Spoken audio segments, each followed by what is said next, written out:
because my producer, Jeremiah, wants to play our game again today. He's going to show me quick clips, and he wants to know my instant reaction. So wish me luck. Here we go.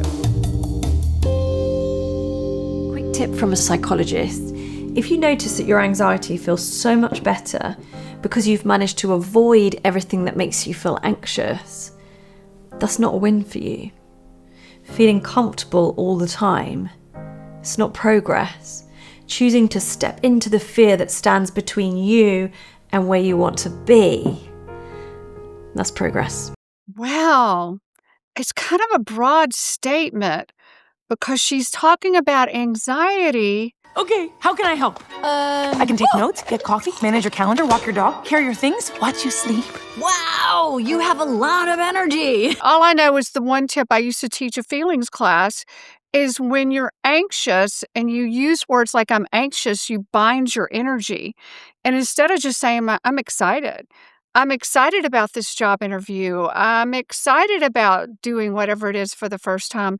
That's one way you can step into a new fear. All anxiety begins with worrying. Your negative thought loop starts going. This is the baby. The thoughts start to spin. Your body and your nervous system take notice. Anxiety is simply when worrying starts to get lodged in your body. It begins with a worry. Then your body gets agitated. And when your body gets agitated, we make the mistake then of letting the worries pick up. Well, I have a much quicker, easier definition of worry. Worry is overthinking. So decide you're going to think about it once, decide what you're going to do, and get it over with, because worry is nothing more than overthinking. And for me, it's not trusting that, the God of the universe isn't going to take care of this for me. I've had so many things to worry about in my life. I've learned how to just give it all away. When I was a kid, my mom and I made this deal. I was allowed to take 3 mental health rest days every semester as long as I continued to do well in school. This was because I started my mental health journey when I was only 6 years old. I was always what my grade school teachers would call a worrier, but later on we found out that I have trauma-induced anxiety and clinical depression. This made growing up pretty hard. I was worried about a lot of things that other kids weren't, and school got really overwhelming sometimes. This resulted in a lot of breakdowns, panic attacks. Sometimes I was super productive, and other days I couldn't get anything done. This was all happening during a time when mental health wasn't being talked about as much as it is now, especially youth mental health. Some semesters, I used all of those rest days to the fullest. Others, I didn't need any at all. But the fact that they were always an option is what kept me a happy, healthy, and successful student.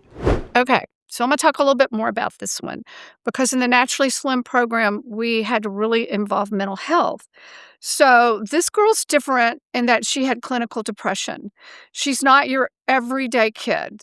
I do like the idea of 3 mental health days a semester or whatever. When I was a kid, we could have used them because we didn't have all the holidays and teacher days and all that kids have now. So for clinical depression, it really is something. Another thing that I've been fascinated about and studying for the last 25 years happens to be the Enneagram. And it is 9 different numbers of personality, 9 different personality types that each have a number. And it is said that half the world are 6s and 9s. And 6s are the questioner, and actually I call them the worrier. And that happens to be my number. And so I've had to learn how to go against the fear.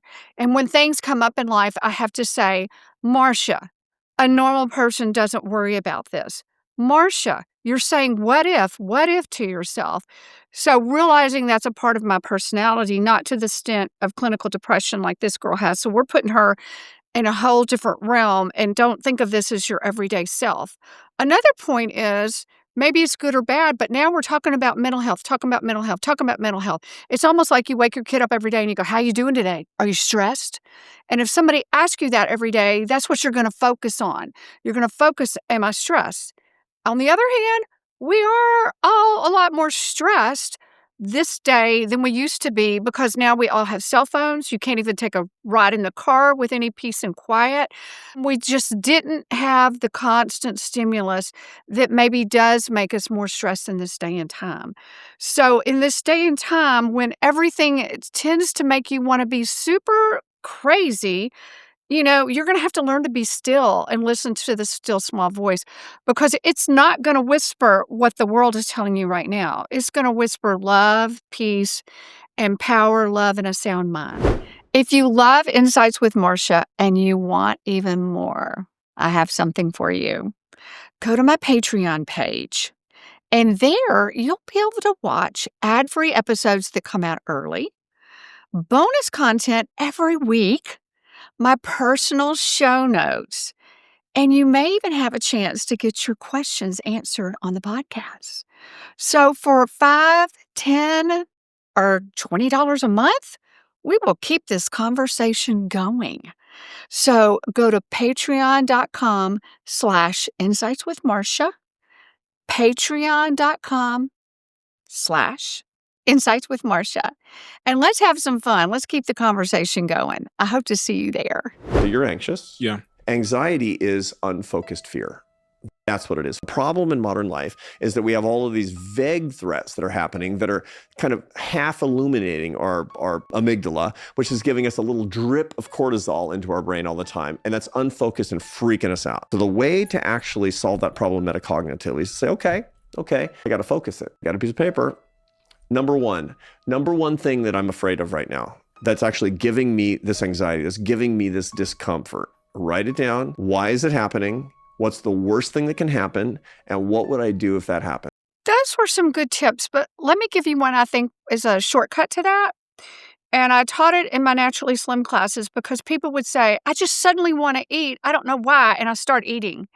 And I'd say, it's because you're experiencing an uncomfortable feeling.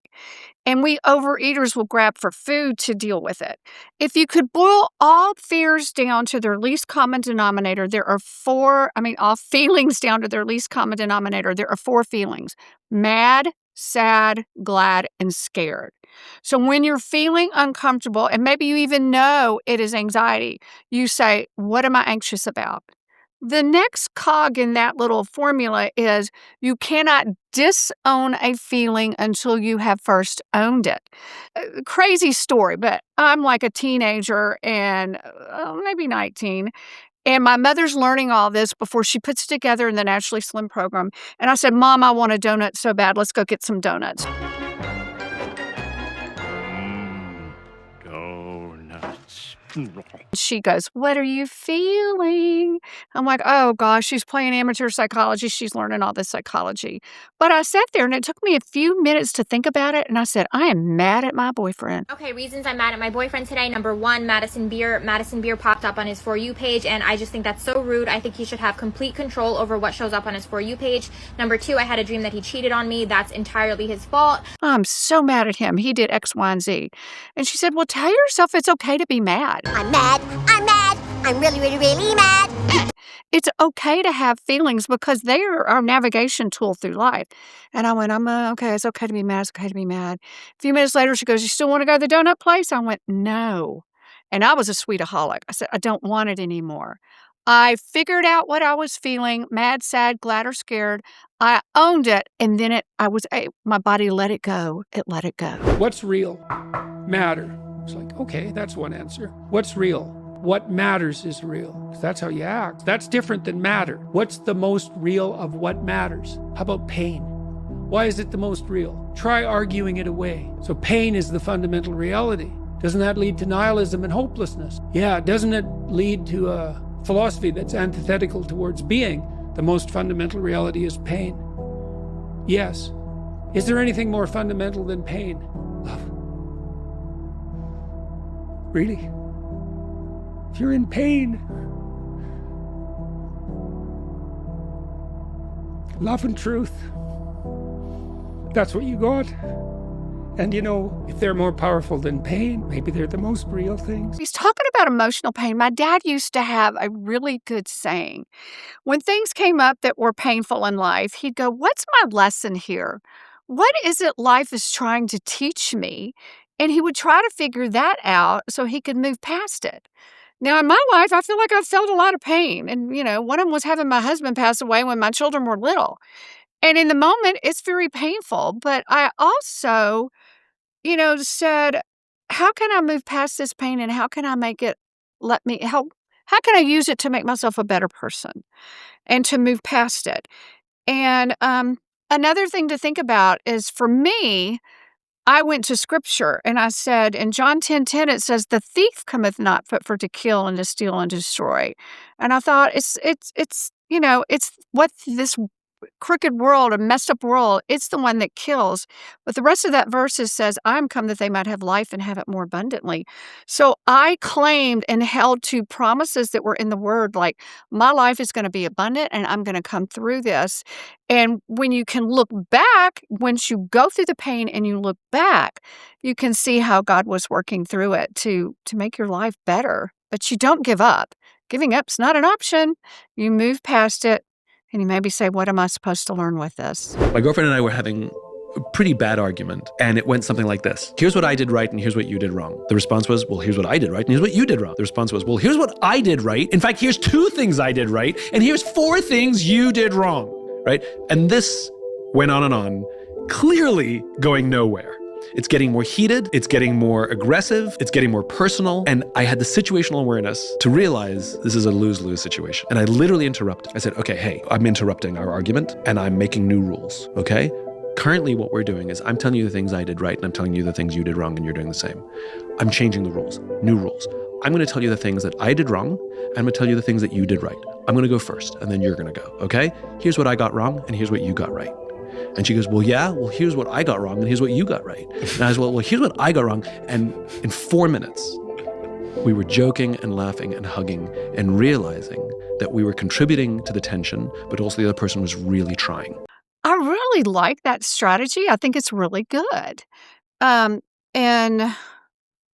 15 years, 15 years of marriage and 18 years of knowing my husband, we probably had just a couple of quarrels. And what I like, when he's doing something that irritates me, I try to step behind the scene and go, this man loves me.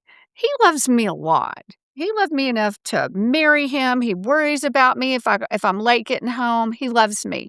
So I can't believe he's intentionally doing something to make me mad. And when we get mad at somebody, I think it's almost like a part of us goes, he's intentionally doing that or she's intentionally doing that. So I think when you come from a perspective of just giving that person some grace and taking care of things at a low level of anger, like as soon as something bothers you, if it happens a couple of times, say, let me ask you about this or let me talk to you about this. They obviously each had a bunch of stored up stuff. And so if we'll take care of anger at lower levels and try to realize that person is not intentionally making you mad or doing anything to you, you've just let it get to a point where you didn't work it out sooner.